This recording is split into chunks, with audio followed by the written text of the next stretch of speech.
Hi everyone, Simon from Zest here, and in this video I'm going to show you how to brew coffee with the Hario Switch. For those of you who've never seen or used a Hario Switch, it's basically a hybrid brewer that is based off the classic iconic Hario V60. So it's got a 60-degree angle brewer, conical brewer, but except that it's equipped with a valve so that it allows you to do both immersion and percolation and get the best of both worlds. What I love the most about this brewer is that you can be as creative as you want with the recipes that you create. For example, if you want to do a slightly longer bloom, you can do it. If you want to do a full immersion all the way, that's also possible. And if you want to extend the immersion in the middle of the brew, that's also a possibility. When you're ready to let your coffee drain down, all you have to do is basically flick this switch right there. So your brewing options and the recipes are basically limitless with this brewer. But for today, in this recipe, we're gonna use something very simple, basic, and something that is easily replicable at home and that always yields a great cup of coffee. For this recipe, we're gonna need a few pieces of equipment, starting with the Hario Switch itself, starting with the closed position. So the switch should be up, which means that it's going to be in immersion mode.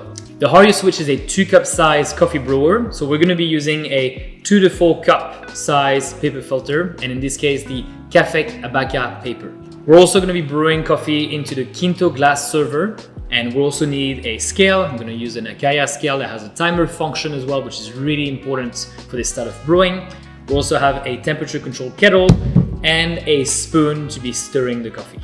And for coffee, we have a filter roast from Ethiopia from Neguse de Bella. It's a wash process which showcases nice notes of lemon, jasmine, and stone fruits. So as for our recipe, we're using 15 grams of coffee for our dose, and we're going to be pouring 225 grams of water at 90 degrees Celsius for a 1:15 brew ratio. Our grind size on the coarser side, we want to be grinding a little bit coarser than what we would do for pour over, because the coffee is going to be in immersion steeping for 4 minutes. So sort of similar to a cupping style coarse grind setting.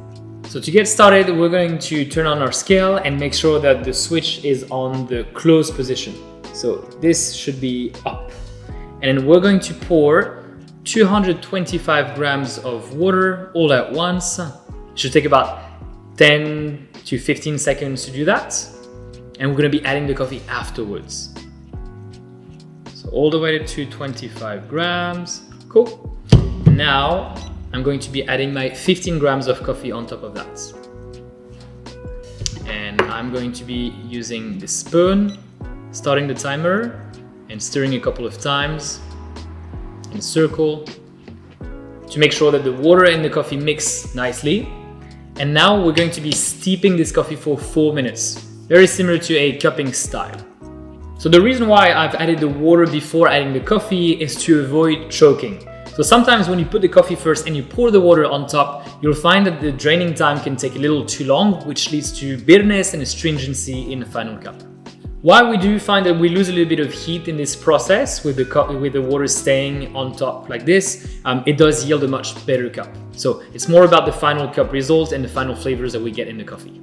So we're approaching the 4-minute mark here, and what we're going to do is we're going to give the top of the brewer a final stir with the spoon, and after that we're going to open the valve to let the coffee release into our decanter. So 4 minutes. Giving this a gentle stir, just a couple of times, and then opening the valve. So you'll find that the coffee drains very quickly. It usually takes between 15 to 30 seconds if you do it this way, with the coffee added afterwards. It's much faster in the drawdown time.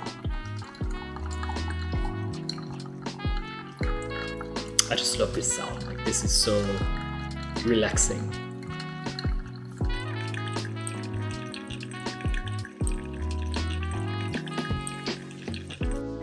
So once all of the coffee has drawn down into our decanter, we're going to close our valve like this, and we can easily remove the switch. And we're left with our coffee in the decanter, which we can enjoy. Beautiful.